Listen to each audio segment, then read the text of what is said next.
Bonjour à toutes et à tous. En préambule, je voulais remercier le docteur Kivitz qui nous a mangé tout le temps de parole. C'est là qu'on voit la valeur travail, elle disparaît dans notre pays parce que nous, on voulait vous parler d'inclusion et de réinsertion par le travail. Voilà, mais c'était un pari entre nous et il a gagné. Juste en introduction, donc, on voulait aborder avec vous la réinsertion et la réhabilitation par le travail, parler d'inclusion. Les ESAT ont été impactés ces derniers temps par certaines injonctions, notamment de travailler l'inclusion par le travail. Et on se rend compte qu'on est aussi confronté à de grandes difficultés au niveau du milieu ordinaire pour trouver des terrains de stage par manque de moyens aussi. Donc moi j'ai un parcours de soignant à l'origine, donc de 25 ans. J'ai suivi un peu le parcours de nos travailleurs puisqu'ils beaucoup passent par le centre hospitalier et ensuite s'orientent vers une phase de réhabilitation, de rétablissement et de travail chez nous, où nous on contribue aussi, ils appellent souvent ça une rééducation psychique. On contribue à remettre un pied à l'étrier et à avoir une vie sociale. L'inclusion pour nous, c'est déjà le matin de se lever, d'avoir le courage de venir prendre le bus et de venir travailler. Et nous, l'inclusion, elle débute déjà à ce niveau-là. C'est souvent après des traumatismes importants à l'hôpital, un vécu douloureux. Et quand ces personnes-là arrivent chez nous, d'ailleurs, on ne parle plus de patients ou de résidents, on parle de travailleurs. Et donc, on essaie de les accompagner au mieux au quotidien. Donc, dans une première partie, Céline va vous parler un petit peu de l'évolution et de l'état des lieux des ESAT, de l'évolution qu'on nous demande de mettre en place pour accompagner au mieux les personnes qu'on nous confie, donc via la MDPH. Et on vous parlera un petit peu de l'inclusion, comment nous on la conçoit et comment on pourrait aussi trouver des outils pour le mettre en place. Juste avant de passer la parole à Céline, j'ai un de mes travailleurs, puisqu'on avait abordé ce sujet-là avec nos moniteurs, on avait parlé d'inclusion, mais sans aller plus loin dans la démarche. Et puis ces moniteurs, on en parlait avec nos travailleurs. Et un de mes travailleurs est venu me voir, il m'a dit, on m'a parlé d'inclusion, mais inclusion, je ne sais pas ce que ça veut dire. Donc j'ai cherché sur le Larousse, et sur le Larousse, j'ai trouvé une définition latine qui disait « inclusion, c'est incluso, et incluso, c'est enfermé ». Il m'a dit « moi j'étais enfermé 10 ans, je ne veux pas de nouveau être enfermé, mais à l'extérieur ». Donc voilà, donc on a plein de petits témoignages comme ça, de personnes pour qui on a pu diminuer les traitements aussi grâce à la valeur travail et à l'accompagnement social qu'on peut leur proposer. Et pour nous, le travail en ESAT, c'est vraiment un premier pas vers la réhabilitation. On travaille beaucoup avec le CRPS et le docteur Kivitz. Et on est très complémentaires et je me suis beaucoup retrouvé dans ce qui a été dit avant. Voilà, comme on est sur un territoire de rugby, même si l'ASM n'est pas au niveau du stade toulousain, je passe la balle à Céline. Et je prends. Alors, ce qui est important quand même, c'est de revenir sur un point, je pense que vous connaissez tous. CAT, c'est encore un mot qu'on utilise beaucoup, que les travailleurs et les personnels utilisent. Donc, c'est terminé depuis la loi 2005. Les CAT se nomment Établissements et services d'aide par le travail. Pas de chance, c'était grand mouvement, juillet 2021. L'acronyme a changé. Et comme vous l'avez dit tout à l'heure, les mots MOT sont très forts. Et aujourd'hui, on parle d'établissements et services d'accompagnement par le travail. Donc, on s'est vraiment retrouvé tout à l'heure dans ce que vous avez pu évoquer. Donc, on retient vraiment guérir parfois, soulager souvent et accompagner toujours. C'est parfait, accompagner toujours, puisque c'est notre mission aujourd'hui. Enfin, notre mission encore plus d'évoluer sur la question de l'inclusion dans le milieu ordinaire. Vous avez la chance de trouver sur vos territoires, je pense, 3 ESAT qui accueillent plus de 250 personnes aujourd'hui, puisqu'il y a un ESAT au Puy avec 60 places et un foyer de 28 places. À l'ESAT de Rodez, 76 places et à l'ESAT de Véras en Ardèche, donc 85 places et un SAVS de 54 places. Quand on parle de place, il faut aussi qu'on parle de personnes, puisqu'il y a la question du temps de travail qui n'est pas toujours sur des temps pleins, c'est du temps adapté parfois. Donc, ce qui veut dire que ça regroupe plus de 250 personnes auxquelles on propose un accompagnement sur le champ du travail. Je vais passer un petit peu vite sur la question de la rémunération. Malgré tout, c'est quelque chose d'important. Il faut savoir que les salariés, les travailleurs, justement, c'est assez révélateur, ne relèvent pas du code du travail, mais du code de l'action sociale et des familles. Ils ont une rémunération. Cette rémunération est vraiment importante pour eux parce que c'est effectivement la question d'avoir et de fournir un travail et d'avoir une fiche de rémunération à la fin du mois. Donc, ils sont rémunérés.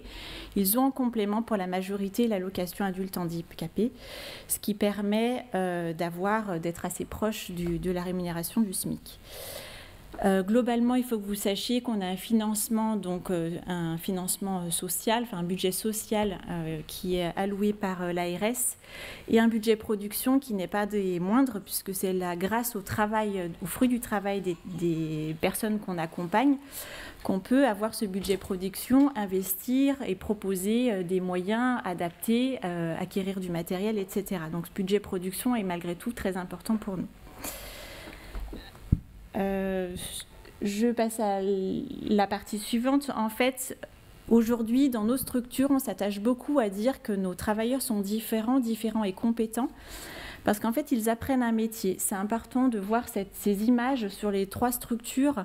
On a des activités assez similaires, beaucoup d'activités sur l'entretien des espaces verts. Donc, c'est un vrai métier, c'est une transmission d'un savoir-faire par les professionnels et les moniteurs. Nous avons différentes activités de sous-traitance, industrielle, etc. Et puis, on a une partie assez importante sur les ESAT de Rodez et les ESAT de Véras, puisqu'on a une histoire agricole avec cette question, et je suis sûre que vous aurez peut-être des questions tout à l'heure quand on va parler de l'abattoir de volailles. Et oui, ça existe, c'est vrai, ça existe depuis toujours sur nos 2 structures de Rodez et de Véras. Et c'est aussi un métier, un savoir-faire avec de la transformation, de la vente de poulets. Donc ce qui est aussi intéressant, c'est de voir l'élevage et jusqu'au bout la vente dans le commerce des produits qu'ils ont transformés et de la volaille découpée. Voilà sur les 3 structures. Alors sur ce qu'on aime à dire aujourd'hui quand on vient travailler à l'ESAT et dans les ESAT de Sainte-Marie, c'est qu'on est là pour gagner en autonomie, c'est important pour eux. Ils sont attachés à ça, ils revendiquent leur indépendance. Pour la plupart, ils sont autonomes sur la question de la vie quotidienne. Peu sont accueillis ou hébergés au quotidien au centre hospitalier Sainte-Marie. Pour la plupart, ils ont leur logement autonome. Et cette question de l'autonomie est importante jusqu'à apprendre un vrai métier, et ils le nomment comme ça, un vrai métier qu'ils peuvent exporter, en fait, exporter leurs compétences. Ensuite, c'est conforter, c'est accéder au milieu ordinaire, parce qu'on l'a oublié, mais quand les CAT ont été créés, l'idée c'était que le CAT est une étape transitoire vers le milieu ordinaire. Et aujourd'hui, c'est encore plus fort, parce que nous avons des objectifs d'inclusion dans le milieu ordinaire, effectivement, pour accéder aux entreprises. Venir travailler à l'ESAT, c'est aussi conjuguer emploi, le lien social, puisqu'ils vivent ensemble, ils cohabitent ensemble. La vie en collectivité n'est pas toujours évidente, mais elle est importante. Et puis, il y a le lien avec le sanitaire, et c'est tout l'intérêt d'avoir 3 ESAT qui font partie de Sainte-Marie, avec qui il y a un lien fort avec les structures sanitaires. venir dans les ESAT, c'est aussi avoir un parcours et un projet personnalisé, individualisé, parce que chacun est accompagné avec un référent éducatif. Il y a l'accès à la formation et en fonction des personnes, des souhaits, il y a une orientation vers tel ou tel type d'entreprise. Je l'ai dit tout à l'heure, c'est aussi bénéficier d'une rémunération et c'est un réel aussi, c'est vraiment important pour eux, hein, leur fiche de rémunération. Et puis, il y a la question du sens, le sens du travail, et on aime à utiliser ce mot travail. Pour nous, c'est pas un vilain mot, c'est un mot très fort. Ils se disent travailleurs. On utilise effectivement le terme usagé au sens du Code de l'action sociale et des familles, mais pour peu, ils considèrent vraiment qu'ils sont travailleurs. Ils contribuent à la vie en société et être de la société, vous l'avez dit tout à l'heure, et dans la société, c'est quelque chose qui est important pour eux. Voilà, je crois que je vous ai dit l'essentiel. En tous les cas, sachez que cet été, il y a un plan de développement des ESAT qui est important avec la signature d'un contrat. Donc la terminologie des ESAT a changé, hein, l'acronyme est différent. Et puis, il y a aussi beaucoup d'évolutions quant à la construction des CPF, des contrats, des plans de formation individuels pour les travailleurs. Il y a aussi beaucoup de questions par rapport à leurs droits. Aujourd'hui, certes, ils ont des droits au niveau des congés, etc., une ouverture et des congés exceptionnels qui sont davantage formalisés. Et puis, cette volonté de fluidifier les parcours pour pouvoir aller vers l'entreprise, alors soit par l'intermédiaire de stages, soit par l'intermédiaire de mise à disposition, et puis ça va jusqu'au CDD, voire le CDI, même si c'est pas toujours évident d'aller jusque-là. Je te laisse poursuivre, Eric, sur la question du pourquoi aujourd'hui. Voilà, donc ce qu'on doit mettre en place maintenant, on est passé d'une période donc où on choisissait un petit peu l'orientation qu'on devait donner on parlait de prise en charge en ESAT, et maintenant on doit partir sur un autre schéma, plutôt dans la co-construction avec nos travailleurs, et même aller jusqu'à l'autodétermination de façon à ce qu'ils soient acteurs complets de leur parcours. C'est-à-dire dans les mois et les années à venir, via aussi notre mode de financement via Seraf MPH, les travailleurs ou les usagers pourront avoir accès à leur parcours et voire même décider d'une partie du financement de leur parcours, avec des retours en ESAT, des choix d'aller-retour en fonction de leurs possibilités, de leurs capacités.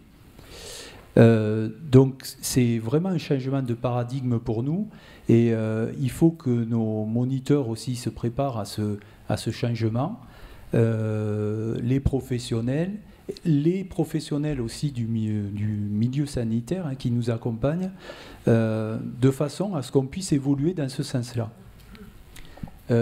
Nos travailleurs,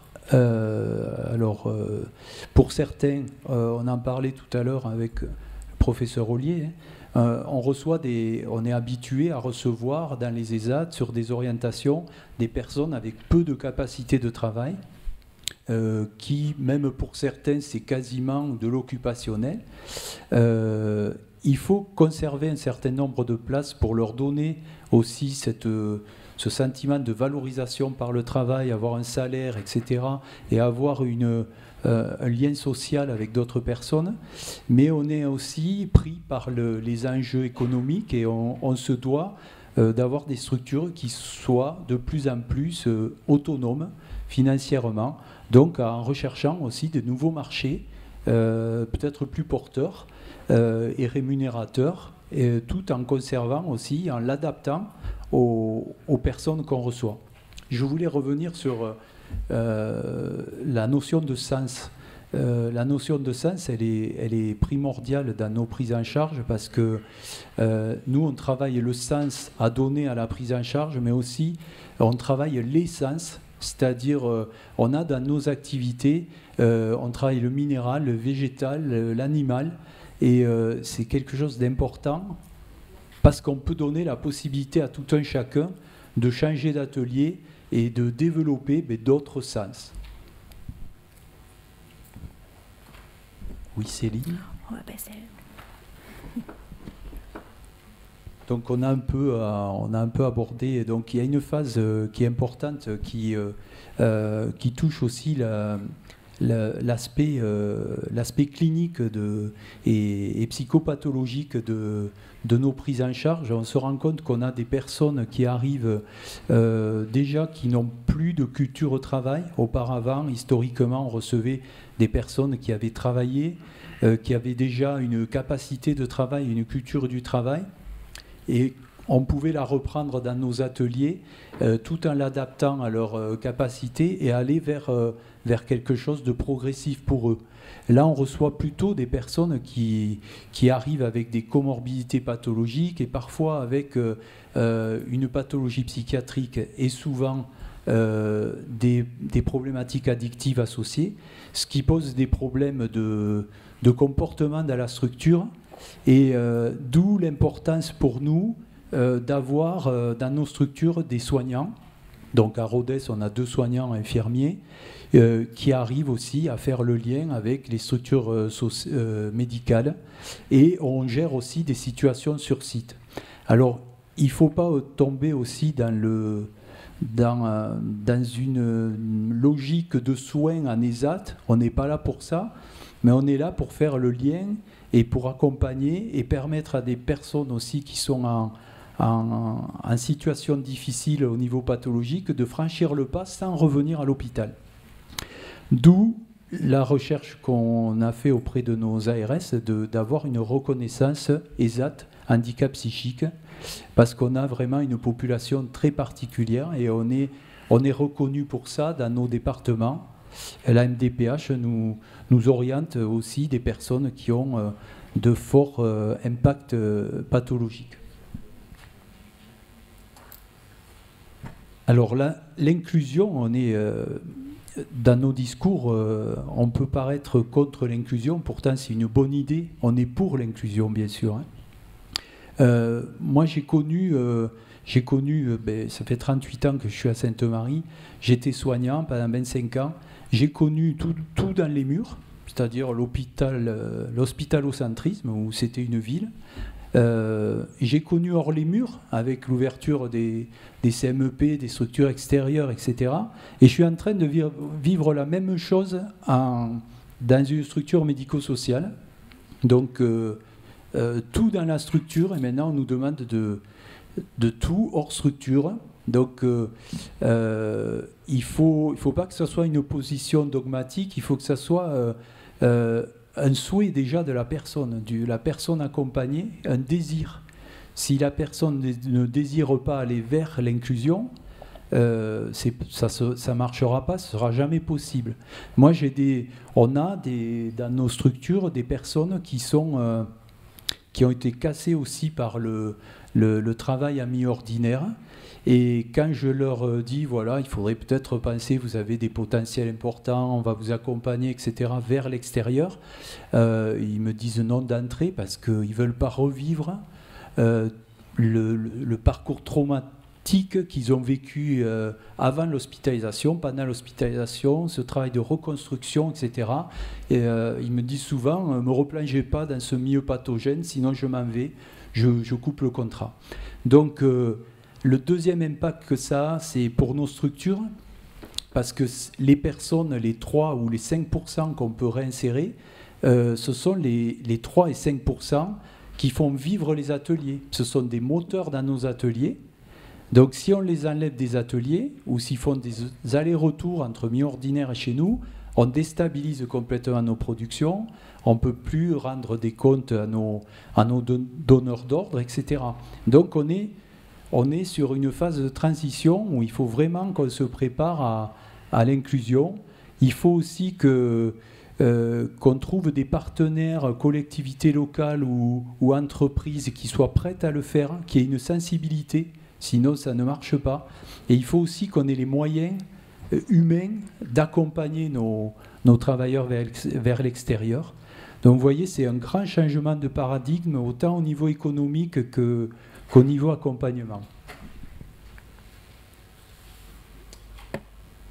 Voilà, donc Céline. Sur la conclusion, en fait, ce qu'on aurait voulu partager avec vous, c'est qu'effectivement, la maladie, ça ne qualifie pas la personne. Nous, on aime à dire qu'ils sont qualifiés par leur savoir-faire, leurs compétences et le métier qu'ils ont pu développer dans nos ESAT.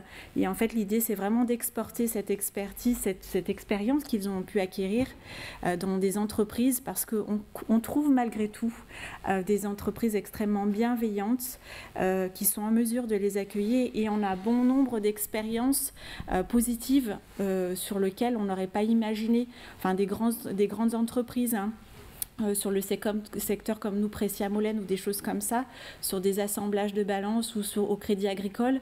C'est des choses qu'on n'aurait pas imaginées, et en fait, les travailleurs eux-mêmes nous poussent vers ça, et c'est souvent une vraie réussite. Moi, je voulais terminer par...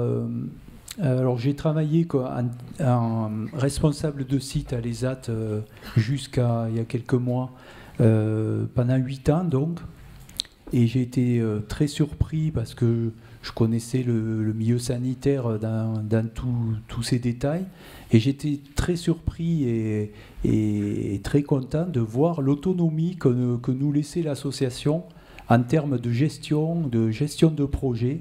C'est quelque chose qu'il faut garder.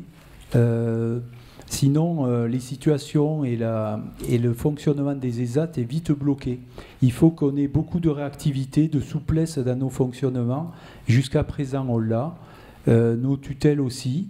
Donc, je pense qu'on peut aller vers une transition inclusive, et sans oublier d'être proche du travailleur, et de pas occulter l'aspect clinique, parce qu'on a trop tendance à parler d'économie, de rentabilité, etc., même dans nos structures médico-sociales, et le centre de nos préoccupations doit rester l'humain. Voilà le témoignage que je voulais apporter, et Céline aussi. Et merci pour votre attention. Merci à vous.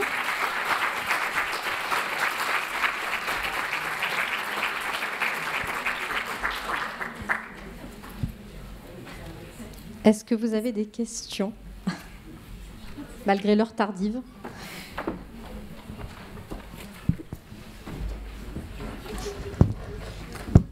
Merci beaucoup de votre exposé de voix. Et merci aussi de la façon très claire et très honnête avec laquelle vous l'avez proposé. Ça soulève des questions quand même, ce que vous dites. Hein.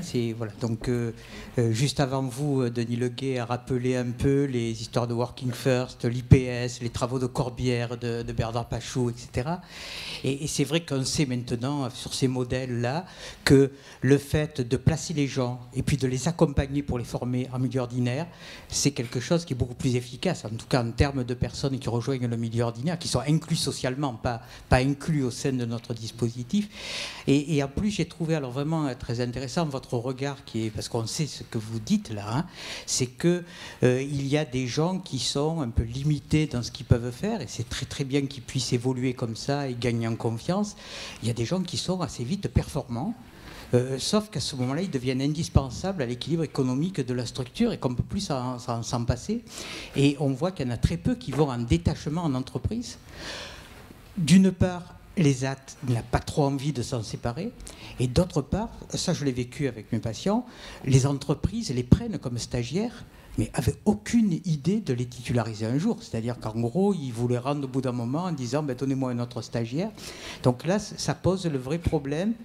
Vous avez utilisé ce terme de la transition inclusive, mais finalement, est-ce que si cette organisation-là est compréhensible, est-ce que le problème, alors c'est pas tellement les bénéficiaires, les usagers, les personnes en soi, mais est-ce que c'est pas l'organisation même du dispositif qui pose problème ?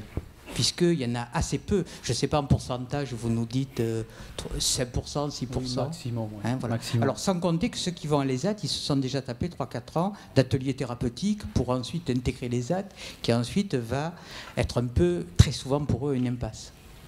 Voilà, c'est un peu dur ce que je vous dis, mais vraiment, oui, j'ai apprécié la façon dont vous avez présenté. On a quelques réponses.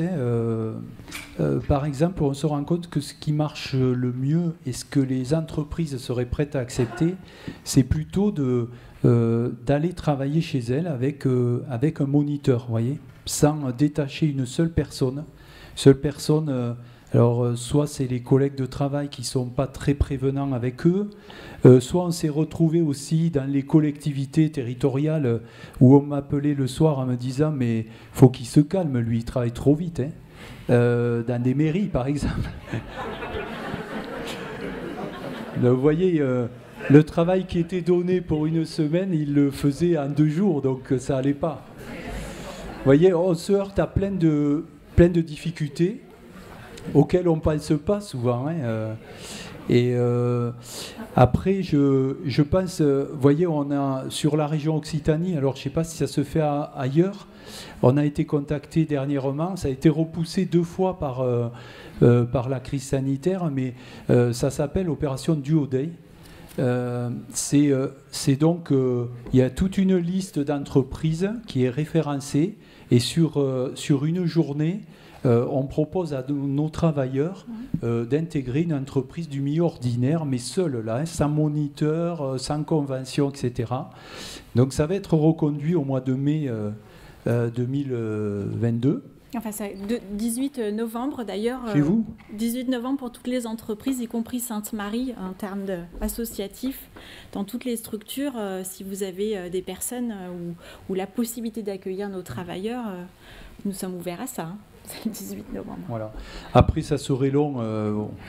Il commence à faire tard, là, mais on a plein de petites expériences. Hein. Pierre Kivis peut en témoigner. On fait des stages, des séjours de transition pour des patients qui sont suivis au CRPS, accompagnés par Daniel Boissière sur un atelier menuiserie, juste pour voir si, en termes de rythme, ils peuvent tenir une journée, une demi-journée, le comportement avec les autres, les attitudes, etc. Là, on est sur de la clinique et sur de l'évaluation clinique. Et ce que je trouve dommage, c'est que c'est pas très bien valorisé et reconnu dans nos ESAT. Il faudrait qu'on communique plus là-dessus. Ce qui nous a bloqué aussi, c'est la mise en place des MDPH, des MISP. C'est les mises en situation professionnelle. Auparavant, on proposait des stages découvertes de 10 jours et on pouvait rapidement les mettre en place avec les services hospitaliers. Maintenant, on est géré par une MISP. Alors, on reçoit la personne, il faut proposer un dossier à la MDPH ce dossier doit passer en commission. La personne, entre-temps, parfois, elle a changé de projet, on a bloqué une date, on ne peut plus la réutiliser pour d'autres stagiaires. Alors qu'avant, on avait beaucoup de souplesse, quelqu'un ne venait pas, on avait 5 personnes sur liste d'attente, on appelait, on pouvait trouver des solutions rapides. Donc il y a beaucoup de choses à voir aussi avec nos tutelles et à essayer de simplifier les choses, parce que la MDPH vit parfois difficilement nos stages internes qui nous permettent et qui permettent à la personne de travailler 10 jours chez nous sans que ça soit trop impactant pour elle. Elle peut arrêter, repartir, elle n'a pas signé de contrat ni quoi que ce soit, alors que si vous débutez le stage de 6 mois qui est validé par la MDPH, eh ça implique plus la personne et elle se sent parfois, elle n'ose pas nous dire qu'elle ne peut pas tenir le rythme ou elle ne veut plus travailler ou le contexte ne lui convient pas et parfois c'est compliqué. Alors que nous, on essaie de mettre beaucoup de souplesse, nous dans notre établissement. Ça marche pas trop mal. Après, on a un gros travail à faire vers l'inclusion, vers les entreprises mi-ordinaires. On a aussi la chance d'être au milieu d'une zone artisanale et on est considéré comme une entreprise à part entière. À part Sainte-Marie, les gens viennent, sortent. Ça ne nous pose pas de problème, on n'est pas à part. Enfin, pour vous répondre, les ESAT, c'est absolument pas un modèle obsolète. Bien au contraire, avec le plan de transformation des ESAT, c'est justement là qu'on a des choses à montrer et à prouver dans ce modèle-là qui est pleinement, à mon avis, efficient. Je vois que les rangs se sont clairsemés dans la salle. Donc on va remercier Éric Tarroux et Céline de Almeida. Merci. Merci beaucoup.